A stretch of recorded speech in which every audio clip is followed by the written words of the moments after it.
My humor was really developed from a sort of tough childhood. I lost my mother pretty young. She was ill. She died when I was 16.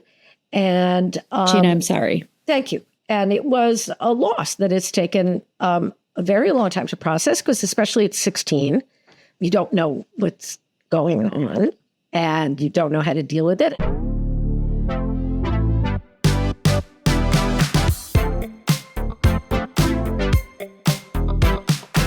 Hi, friends. Welcome to Hope Comes to Visit. I'm Danielle Elliott-Smith, here for the tears, the belly laughs, and the grace in between. If you've ever found yourself wondering about hope for humanity or wishing everyone you knew could go to school to be the very best humans, I have the answers for you today with our most extraordinary guest, Dr. Gina Barreca. Gina Barreca is amazing. Board of Trustees, Distinguished Professor of English Literature at the University of Connecticut, and winner of UConn's highest award for teaching, is the author of 10 books and editor of 17. You've seen her on PBS's American Masters, The Today Show, CNN, the BBC, and Oprah. You've heard her on every NPR in the galaxy, including This American Life. You've read her in the New York Times, the Chicago Tribune, Cosmopolitan, Forbes, the Chronicle of Higher Education, the Harvard Business Review, and Psychology Today, where she has almost 8 million views. Her new beautifully illustrated book is Gina School. A graduate of Dartmouth College, Cambridge University, and the Graduate Center of the University of New York. Gina lives in Connecticut, and she is here with us today. Gina, did I cover everything? I'm confident there's going to be more we're going to talk about, but did I hit the highlights? You did a great job, and people should know I make a really good lasagna, which, if they buy enough copies, I'll FedEx it. So you know what? I'm on my way over. Okay, that's great. There's always enough. I always have a lasagna.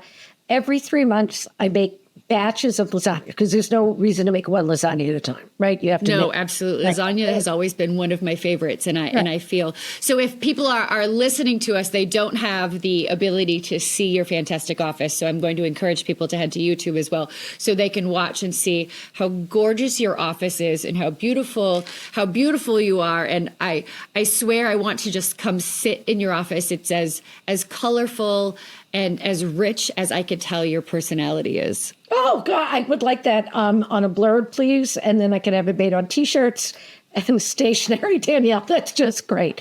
Thank you so much for being here. There's so much that I want to talk about, and we can delve right into the beauty and the hope that is Gina School. But I said in the intro, one of the things we like to do on Hope Comes to Visit is we laugh and we cry, and I have a feeling that we're going to do a lot of laughing here. But so how did you find yourself in the realm of writing books from this career in teaching?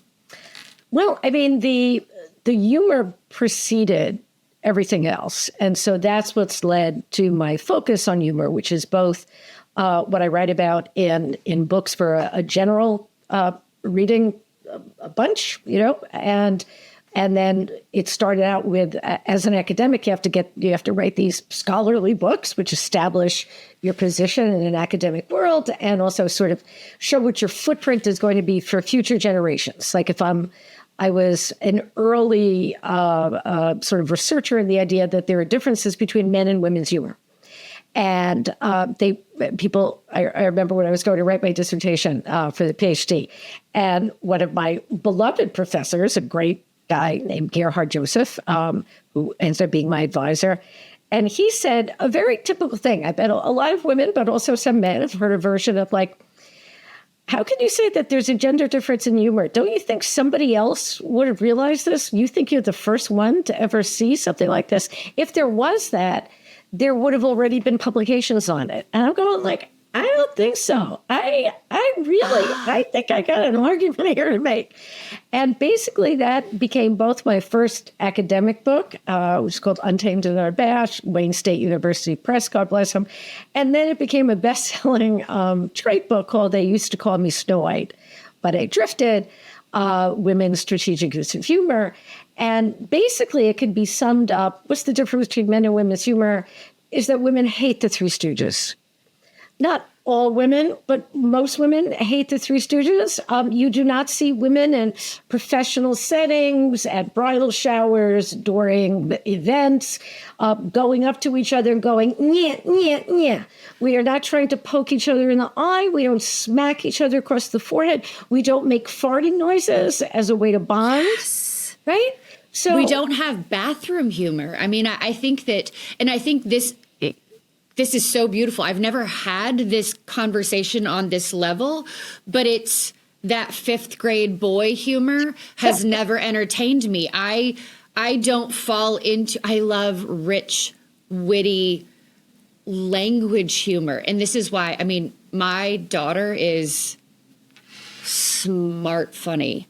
She is like, one-liners get me every time. People who are quick, and I find that a lot of women are that way, and they can do it without being disparaging, right? And that's a big part. Yeah. That's a huge part of it. I find that there is less mocking of other people and more just straight zingers without taking you out at the knees. I think it's what you're focusing on is absolutely essential. That women's humor is inclusive. Women's humor, and it's one of the pages from Gina School that John did such a great illustration of, is that what women are looking for is in most interactions in the world, but especially when it comes to humor, is a sense that we're not nuts and we're not alone. That's it. We're not nuts and we're not alone. So that when we're talking about bathroom humor, it takes women, tell me if this is your experience, it takes women about 13 seconds in a bathroom for three women who have never met to start laughing. There is always laughter coming out of the women's room. Now, which is why we always go together. Right. But there is also rarely laughter coming out of the men's room. And when there is laughter coming out of the men's room, we should worry. You ever been? Right. Well, they're in and out as fast as they can. Well, they're peeing in a trough. I mean, right. We're there where women are saying, "Oh, I have a headache." And another woman is coming over. "Do you want aspirin?" She opens her 500-pound bag and she's going, "I have aspirin, I have Bufferin, I have Motrin. Is it allergy related? I have Sudafed, I have Actifed. I'm out of toilet paper. Do you have any? Can you pass it down from the very end?" Right. And if somebody doesn't have toilet paper, there you hear people going, "I don't have toilet paper, I don't have tissues, but I have 2 fives for a 10. Right. Exactly.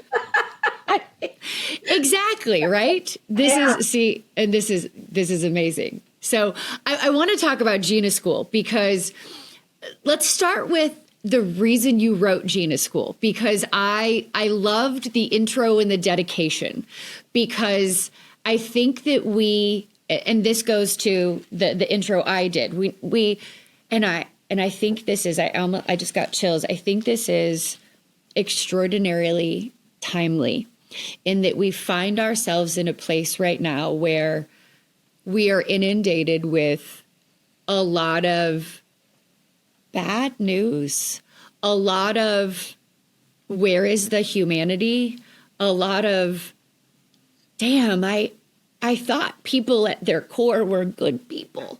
And I do believe people are good. And sometimes we need the reminder, right? So I suppose this is an opportunity to say, hey, if you think somebody needs the reminder, you can go ahead and send them this episode, because Gina, you're going to remind them. And they can, if they don't get enough in the episode, they should go buy the book, because this is something they can pass along to everyone too, because this is a book that I want on my coffee table, right? So while people are sitting in my home, they can be reminded of those little pieces of good. So let's start with the the reason you wrote the book and why you think this is something we need. That was beautiful. Thank you. And I take that in, and it means a lot to me, because I do hope that Gina School is about starting conversations and starting from funny places, but also from some hard places. My humor was really developed from a sort of tough childhood. I lost my mother pretty young. She was ill. She died when I was 16. And Gina, I'm sorry. Thank you. And it was a loss that it's taken a very long time to process, because especially at 16, you don't know what's going on and you don't know how to deal with it. And also, in retrospect, I realized that my mother was what we would now sort of identify as clinically depressed. She was very sad. She was French Canadian, and so raised me, as many immigrant mothers do, in not a mother tongue. She taught me and my brother, again, I'm 68 years old. So in those days, parents who came with English as not their first language were encouraged to speak to their children only in English. So my older brother and I lost out on learning Italian and French. So that the only, for me at least, the only things that I can say in Italian and French are the things you can't say in front of the kids, because they would argue in their native languages. So I can swear up and down, which has turned out to be useful on the streets of Paris and Rome. But I'll bet. But then if somebody asks me for directions, I got nothing to say. No capisce, hey. And they're looking at me because I look like I'm out of a Fellini movie, and they don't believe that I don't speak. And they yell at me in Italian. So it becomes, again, a way of connecting until they understand that I really don't speak. So my mother felt isolated. She moved down to live in Brooklyn, New York, with my father's big Italian family. And they were lively and they were loud, but they weren't really accepting of this little green-eyed, blonde-haired French Canadian woman. And I think she felt as if she was in exile much of her life. We didn't have money, so she couldn't go back to Canada very often. And I think she took an early exit out of her life. It's hard to be the away team. Yeah. What a good way of putting it. Yeah. It's hard to be. That's a brilliant way of putting it. Have you said that to other people about?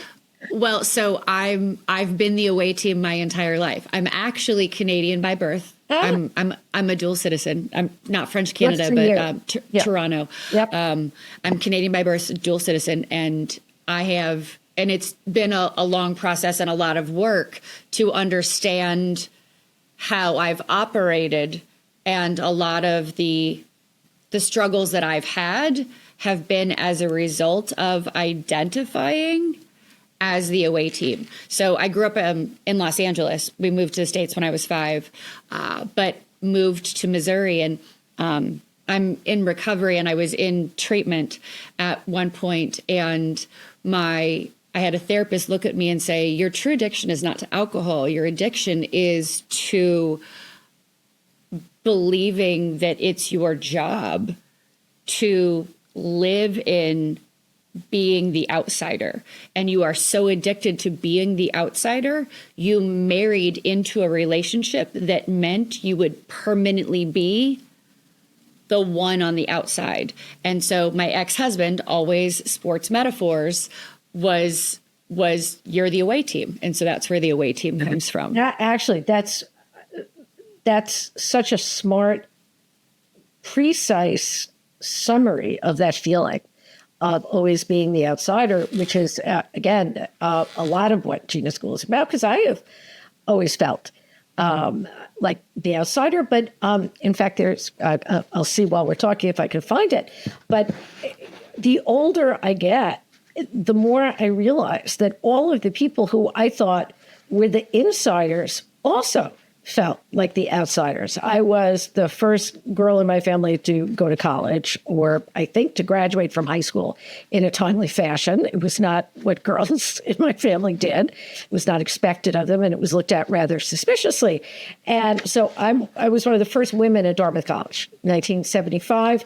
I'll just say that's extraordinary. Well, they weren't expecting me, and I wasn't expecting them. And it was quite a blind date. And so I get there, and in 1975, I look like every girl from my neighborhood. I have waist-length black hair.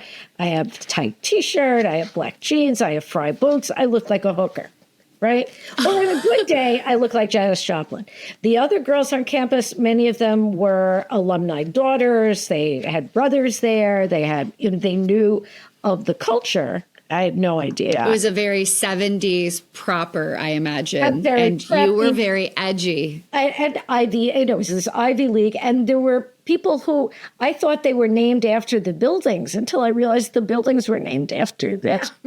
They came from families. I thought, they named you after the dining hall. And they're like, my grandfather built the dining hall. The dining hall is named after me. I'm like, oh, that's funny. Do you get extra dessert? It was different. Right. It was a different kind of thing. But so what I realized, this is on page 59 of Gina School, is when, even during those moments when we're feeling desperately, despairingly alone, we are kind of kidding ourselves. If only we could see it. Looking around, we could at any moment encounter 40 million other desperately alienated outsiders chanting exactly the same ode of dejection. We're like a conga line of alienated outsiders.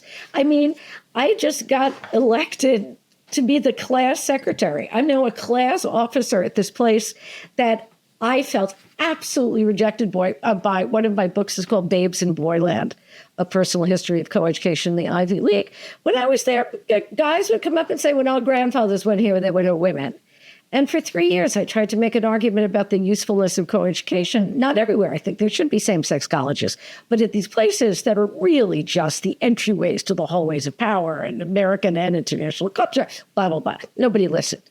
By the third year, when they said, our grandfathers went here, there were no women. I said, when your grandfathers went here, there were no indoor lights. I said, sometimes things get better. And they would laugh. And maybe this is what you were talking about your daughter doing, because you realize that if you get somebody to laugh for that moment, there's a bridge. You're right. They understand. They couldn't laugh if they didn't understand your point. Right. If they don't get it, they don't laugh. But for that moment, if they're laughing, you got them. And you've created a bridge, too. And you've also said, in your own way, I'm not interested in you belittling me. Right. Yes. Thank you. Thank you for your point that isn't a point. I'm not interested. Sit at a different table. Yeah. This table is for humans and funny ones at that. And clearly you don't qualify. So humor has always been for me a way to protect myself, to get a sense of control, of agency over the situation when I'm feeling like I need to make what I see humor. And I think this is where, having read some of your work and seeing, the compassion that you offer, the generosity you offer the world, I see humor at its best as an act of redemption. That humor lets you get your deposit back on the terrible stuff that's happened in life. Because humor allows you to make something that happened to you into a story that you tell. And once it becomes a story you tell, you get to control it. So it's not just that you're, the object that this has been done to, but you are the one who holds the story and can either put it down, use it to help somebody else, put it out into the universe, but you can see how it's transformative. And what the best humor has always done is to take out of the shadows and the parts that we are ashamed of, the parts that we want to keep secret, the parts that we think separate us from everybody else, the away team manifesto. the part where I don't understand the culture here. I don't understand anything. No one will ever understand me. Right. And humor allows us to open up that circle. Humor isn't about one person on stage with a mic. Humor is about the women in that bathroom who don't know each other, laughing together at the fact that not only do women hold up half the sky, but we do it while carrying a 500-pound bag that has everything in it. So that it's about community. Yeah. It's about feeling less alone. It's about the collective. And I love that. So humor for me is a little more quiet. It's my family, and by family, I'm getting married soon. So James is thank you. James is the newest core in my family. But my ex-husband I mentioned is a good friend of mine. Right. And so he and my two children, I've always been told that I am the fourth funniest of the four of them. And Jeff was always the funniest, but Delaney has superseded him as at the top of that. But I still remain at the bottom, apparently. And it's interesting because anytime I say anything funny, one of the three of them will say, that was actually funny. And I think, I am funny. It's just that my funny is not that knee slapping, guffawing. It is a quieter form, and I'm feeling very validated by this conversation. So can I interrupt for 1 second? Of course. Because just what you said it's perfect. I'm afraid it will slip away. That with funny people, I was a member of the Friars Club. When it was active, I was the only full-time academic to be initiated into the Friars Club, which had been, again, another all-male institution. It's sort of my job to go in it and infiltrate. Disrupt. I climb into the windows of these places. I don't get tossed out of them. I sort of sneak in. But I love it.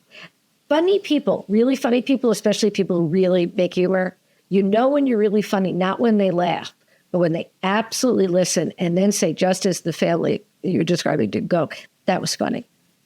It's not, there was a guy, I was giving a talk, it was for a healthcare organization, 400 people in the room.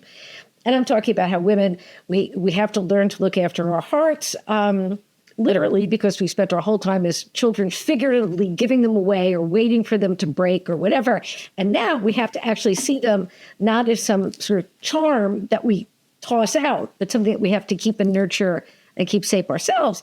And it was a really good talk, and I got a standing ovation. I'm sure you get them when you talk. And there was one guy in the front who stood up and was applauding, but he hadn't laughed the whole time. And he came up to me after, and I thought, oh God, is this one of the cardiologists who's going to tell me I didn't include enough about this or this? This guy came up and said, I'm a cardiac nurse. And they said, but on the side, I do stand-up comedy. They said, I want to tell you, that was very funny. And I thought, oh, thank God, that's why he didn't laugh, because he was paying attention, like, to the timing and the way he was dissecting. But he was dissecting, and he was copying, and he was thinking, how can I incorporate? And she really did this well. But it was, I really thought, oh my God, they're going to sue me. I didn't know what, So with that kind of, when you're playing to that kind of house, and for you, that house is a home, you're getting, but you're clearly, you're clearly a dynamic person, and a dynamic person and a leader has to have a sense of humor, and that humor has to be, again, compassionate and open. It's not, humor is not about telling jokes. The funny person doesn't tell jokes, and women don't tell jokes. Women tell stories. I love that, and storytelling is heart work for me, for sure, and a lot of it is not intended to be humorous. It's intended to evoke emotion, to make people feel connected, to help people understand community and the common ground. That's always been my goal. In that vein, I would love to go back to, I asked, you and I could clearly talk for days. I want to go back to the dedication to the book and why you wrote Gina School, because there are a couple of, I realized as I was going through your book, and I wrote down number 27 and number 54. And I realized I was writing them all down, and I thought, okay, slow down, Danielle. You're gonna have to pick your tops. But I want to go back to the dedication and why you wrote the book. I was sitting at an astonishingly amazing anniversary party, and for one of my best friends, actually from college, and she and her husband were celebrating their 30th anniversary, and the book is dedicated to Becca and Zach. Right, you're talking about the dedication. Yes. Right? And so we were in Aix-en-Provence, not a place I throw out lightly or go to on most weekends. But this was like a party. Slightly fancy. Yeah, a party out of like a movie. And so there were about 15, 20 people. They had come from all over the world. And Pam and Florian, the couple, had chosen the menu, which was printed out on this beautiful paper, and chosen the wines to go with each thing. And they had sparkling water for people who didn't drink, on the table, the fancy Perrier, not just regular Perrier, some candy fancy Perrier. But then there were wines that were paired with the courses, and a group of servers just for the table. I mean, I've never been.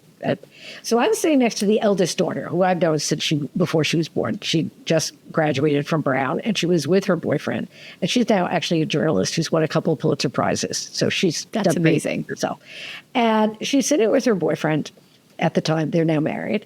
And he says, here, the servers are coming, and they're doing the wine, and they're doing the appetizers. And he says, I'm going to order a gin and tonic.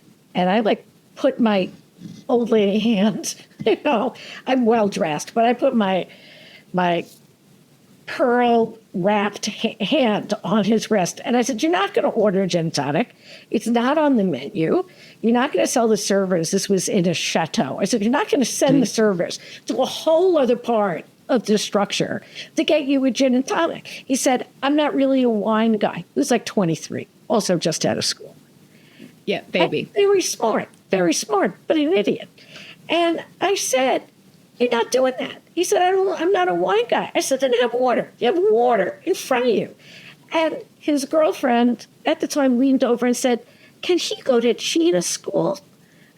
And then he said, yes, can I go to Gina School? And that just became a joke. So I started writing things down. And then I write a lot, as you mentioned, and, for Psychology Today. And I started thinking about, okay, what are the real lessons in life? And the short ones, the ones in clear language. And so I'm writing down a lot of what I need to remember. Because one of the things that I realized that every lesson I've ever learned in life is a lesson I've learned before. I find I'm learning again. But you know what? One of the things I have learned that has struck me as truly profound, the things we need to hear, the things that strike us as at the heart, the things that hit us the most are the things we already know. It's the stuff we need to hear, but damn, we know it. And it hits us because it's so true. It gives us chills because it resonates. It gives us that full body feeling because we think, wow, I knew that, but I needed to hear it. And I needed to hear my story, my truth coming from you, because I needed to know that I'm not alone. I needed to know that my experience is yours too. I'm going to tell you. So I was writing all these down, and so many of them are lighthearted and so many of them are beautiful. But there was one that I found myself tearing up at. Number 95. It's complicated to be in a relationship with somebody you don't trust, especially if that somebody is your partner or your spouse or yourself. Thank you. And at first I'm like, yeah, especially if that's somebody that, if you're with a partner. And then I'm like, oh, or you, right? Yeah. And you have that moment where you think, right, sometimes you don't trust yourself. Sometimes you have lost trust in yourself, and then what do you do? I'm glad that this echoed with you, and that's exactly it's the echoes that sometimes it's only in hearing the echo that we hear our own voice, right? Right. That we hear it back. It's like otherwise we're speaking into the abyss, but then we hear an echo, and it could be in somebody else's accent. It could be from, someplace we never expected to hear it. But then we're going, right, actually that made sense. And it's just to know that. And then, the reason it became a book was because I recognized that these passages needed that third dimension of an illustration. The illustrations are gorgeous. Tell me, how did you connect with the illustrator? The illustrator was a student of mine. And really? That's one of the nice things. How perfect is that? And he is, and this is the anti-AI book. This could not be done. You're like, absolutely not. Except by two human beings. He is a 26-year-old man who was my former student who had actually come to UConn, then dropped out. Okay. And went to the West Coast and then found himself working in a hospital in the hospice ward during the pandemic. Wow. And then decided to come back to finish school because sometimes that's what people do. The thing about being in college or being at a university or being in any kind of institutional structure is that the institution will be there. I tell kids, like, I'm not sure I should be here. I said, go do something else. Come back. We'll be here. It's not going anywhere. Yeah, right. We'll be here. It's okay. It's safe. You can go find something else. You're not going to lose us. We'll be here. And he took advantage of that. And I realized that because he was in my creative writing classes, and I realized that not only was he a good writer, but then he started, I just saw his notebooks, and they were filled with these astonishing pen and ink drawings that he was just filling every page with sort of life studies. This was somebody he'd seen on the bus. This was these were buildings that he lives in New Haven near Yale. He was doing, and I thought, this is what the book needs. It needs this other dimension. This was like taking these passages that I'd written and making them, it was like watching somebody, like taking a square of paper and making it into an origami swan. I love that. He took this and made it into something else with the art. But the art was drawn. And so again, this is across generations, different sexes, different backgrounds, different everything. And we came together to come up with this book. I mean, it's his first book. I hope it won't be my last. It might.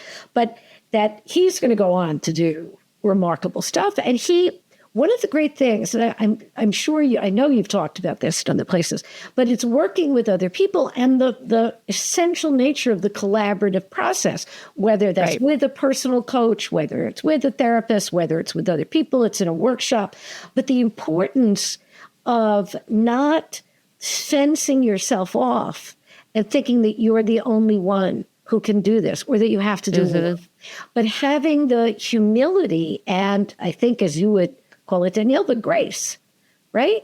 To understand that working with other people and allowing yourself to be essentially vulnerable to them is the way to strengthen yourself, what you're doing, the process. And so John and I went back and forth, sometimes in cheap Chinese restaurants, so I can buy all the food.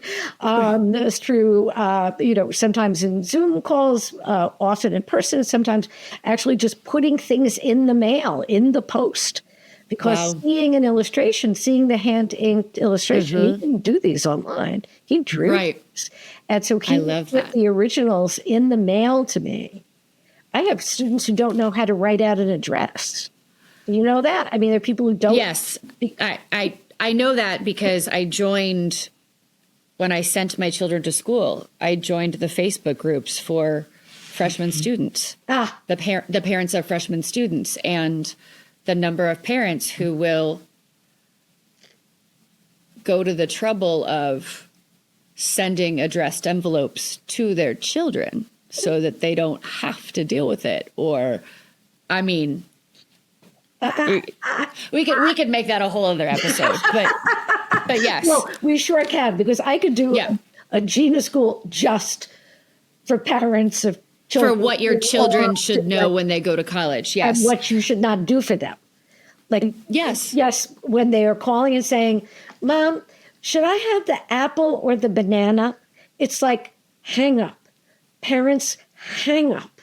Your child, if he is or she is old enough to cross the street, you have to decide that first, because they have to take out their ears and they have to look up if they're crossing the street. And if they're crossing the street, they can decide on their own foot. And it should not be something they're called you about. If it is, then you need to restructure that relationship a little bit. So, but anyway, so he knew how to address an envelope, which again is a miraculous talent these days for someone under 30. And I'm proud of John. Well done. And put it in the mail. And he ended up redoing 40 of the images. Really? The original ones. And I ended up rewriting some of the passages because he was like, I'm not sure I get this. And what I wanted to make sure of in Gina School was that everybody, so that somebody 40 years younger and from, again, a completely different universe would understand what this meant, as well as women of my tribe, which is, anybody too old for work study and too young for cremation. That would be like, so that everybody could get this. That the book was truly cross-generational. Do you have a couple of tidbits from the book that fall into your favorite?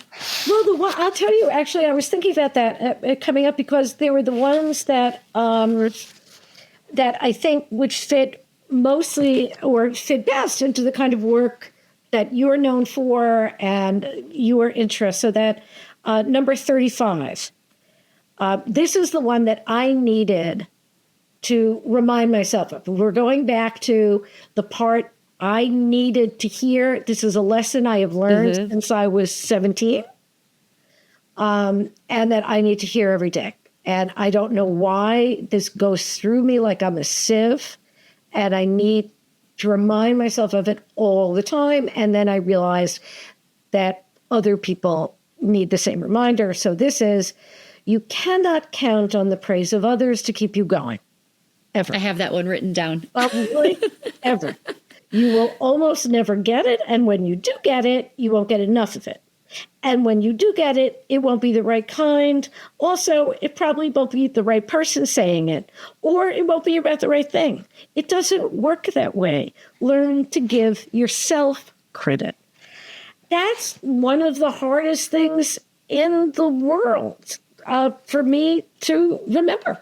I need, because I have looked for validation from other people, I think since I was a child. And it's taken me a long time and a lot of different kinds of work, which I still do, to understand that I'm responsible for my own well-being. And one that goes along with that, which is another big one, is 27. Do unto yourself as you would do unto others. I think for women, the golden rule is not do to others as you would do to yourself, because we treat everybody better than we treat ourselves. Yes. Right? So that this is do unto yourself as you would do unto others. Start treating yourself with as much generosity, charity, kindness, and graciousness as you would treat the least favorite among your acquaintances. Be as kind and as forgiving towards yourself as you'd be towards a pal.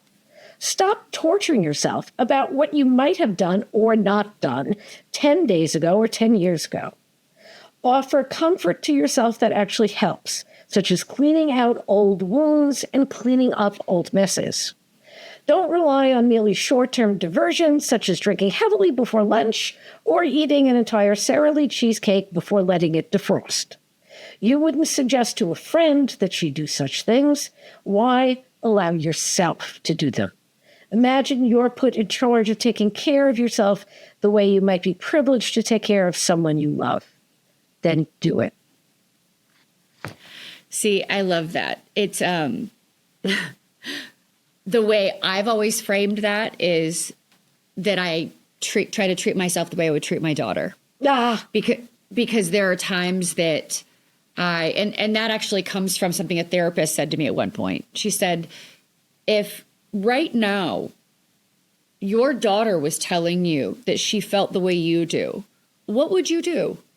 You would lock her in her room and force her to sit on her bed and feed her bonbons and ice cream and make her watch Winnie the Pooh. You would not tell her to get up, get going, keep it up. Like, you don't get to go, you don't get to sit down until you have surgery. Like, like that's when you rest. After you have surgery, you'll be fine. Right. So how did you learn that, though? What made it real? Practice. I had to keep saying to myself, how would you treat Delaney? How would you treat Delaney right now? And there was one of the sentences you had on the previous one, number 36. There are few things worse than feeling like an embarrassment. Hey. Yet that's how I felt for much of my life. I tag along, uninvited, unchosen, annoying, as if my presence must be accompanied by a shrugged explanation or a shushed apology. The fear, I'm there as a default. They pretend to accept me because they're too embarrassed to admit they've abandoned me, ditched me by the side of the road. And the last sentence of this is what really hit me. Don't assume outward confidence indicates inner self-esteem. And that to me is that your outside and your inside don't always match, right? We live in a world where we're constantly seeing everybody's A game, but we don't have any idea. And I think about the whole influencer space, right? What you're seeing is the one picture they're showing, not the 420 they took, or what happened to the picture in post before they actually decided to share it. Yeah. No, that's absolutely wonderful. And I hadn't thought about it in terms of the influencer idea, but I think that's right. And I think that so many, again, people under 30, under 20 are so swept off their feet by the idea that that's what they have to be all the time. And so the one that you chose was a very hard one for me to write, obviously. And I think that you saw that came from looking for the hope arriving.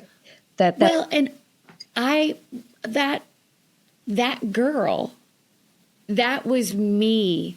That was high school me. High school me was not going somewhere to anything unless you specifically looked at me and said, Danielle, would you like to come? I could be standing in a group of people, and if there were plans for Friday night, unless somebody specifically looked at me and said, Danielle, are you coming?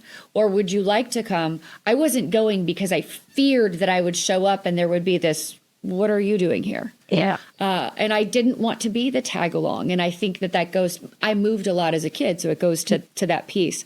I want to talk, we're going to wrap up shortly, but I want to talk about your article in Psychology Today that has your nearly 8 million views. Snow White doesn't live here anymore. And this speaks to your conversation about humor, how important humor is. And of course, we're learning a little bit about that right now with, are we canceling humor? Are we not canceling humor? Humor is, I think, probably one of the first cave drawings that our ancestors did was probably a joke. In the cave, it showed somebody trying to attack an antelope from the wrong side or something. It was something that humor, because humor allows us, like I said, to unveil parts of ourselves that the public is not allowed to see, or that we're afraid to show to other people. But that the best comedy has always shined light on the parts that we're not supposed to look at, or that we're supposed to pretend aren't there. So that's why humor is also illuminating. It's literally illuminating. It lights up. We talk about somebody lighting up a room, or a joke like, wow, that spotlighted the most important issue, or the words that we use talk about illumination, even if it's indirectly. And so the idea that humor allows us to address what we often try to hide, means it's essential. Because as we've been talking about, anything that opens up conversation and creates connection and allows shame, or what is often, hidden from behind shame, to come out and to say, look at me. And then when we can laugh, not at it, but with it, because we recognize it, again, that's redemption. Humor is alchemy. It turns straw into gold. It takes those worst moments often and transforms them into value. When I give a talk or do a workshop, if I have enough time, I ask people, what's the story that you dine out on? Right? In England, the English say, the stories you dine out. So what's the story you always tell about yourself? Most of the stories people tell about themselves are awful things that happen. They're not the great things. When you say, okay, give me your childhood story that sums you up. It's not about the time I won the spelling bee. It's about the time that I hid under the desk because I hated my Halloween costume. It's the time when my parents forgot me at a rest stop and came back 2 hours later. It's the time when we were left out, when we were forgotten, when we were humiliated, when we were desperate. And we take, that's the straw, but we then transform it through humor into gold. It takes what could be self-pity, which entraps us. It's a trap that's hard to get out of, and turns it into something that can free us, that gives us access to other emotions and ways to heal. Gina, how do you define hope? Hope is hope is getting up in the morning. They talk about giving credit for yourself. Hope is the idea that everything changes and that it is possible for that change to be for the better.